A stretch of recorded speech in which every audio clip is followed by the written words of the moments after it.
मोखाडा तालुक्यातील जिल्हा परिषद शाळा काकडोशी येथे भारताचा 80वा स्वातंत्र्य दिन मोठ्या उत्साहात आणि देशभक्तिमय वातावरणात साजरा करण्यात आला। स्वातंत्र्य दिनानिमित्त संपूर्ण गावातून विद्यार्थ्यांची प्रभात फेरी काढण्यात आली। यावेळी विद्यार्थ्यांनी महापुरुषांच्या घोषणा देत परिसर दुमदुमवून टाकला। कार्यक्रमाच्या सुरुवातीला राष्ट्रपिता महात्मा गांधी यांच्या प्रतिमेचे पूजन करण्यात आले। त्यानंतर रवींद्र गांगुर्डे यांच्या हस्ते ध्वजारोहण करण्यात आले। विद्यार्थ्यांनी देशभक्तीपर गीते सादर केली, तसेच लेझिमच्या तालावर योगाचे प्रात्यक्षिक घेण्यात आले।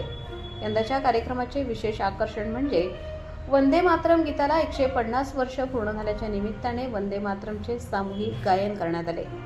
विद्यार्थ्यांनी विविध महापुरुषांच्या जीवन कार्यावर भाषणे केली, तसेच देशभक्तीपर गीतांवर नृत्य सादर करून उपस्थितांची दाद मिळवली।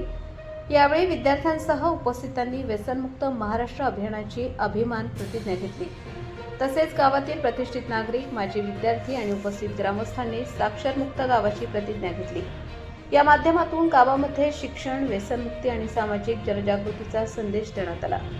गावातील प्रतिष्ठित नागरिक व माजी विद्यार्थ्यांनी विद्यार्थ्यांना मार्गदर्शन करत स्वातंत्र्य दिनाचे महत्त्व पटवून दिले। देशाच्या स्वातंत्र्यासाठी बलिदान देणाऱ्या स्वातंत्र्य सैनिकांचे योगदान तसेच विद्यार्थ्यांची देशाच्या विकासातील भूमिका याबाबत मार्गदर्शन करण्यात आले। या कार्यक्रमाला ग्रामपंचायत सदस्य, शाळा व्यवस्थापन समितीचे अध्यक्ष व सदस्य, शिक्षण तज्ज्ञ, कृषी सखी, CRP, अंगणवाडी सेविका, आशा कार्यकर्त्या, शिक्षक तसेच ग्रामस्थ, महिला, पुरुष आणि विद्यार्थी मोठ्या संख्येने उपस्थित होते। संपूर्ण कार्यक्रम उत्साहपूर्ण व देशभक्तिमय वातावरणात पार पडला। प्रतिनिधी रघुनाथ गांगुर्डे, पालघर।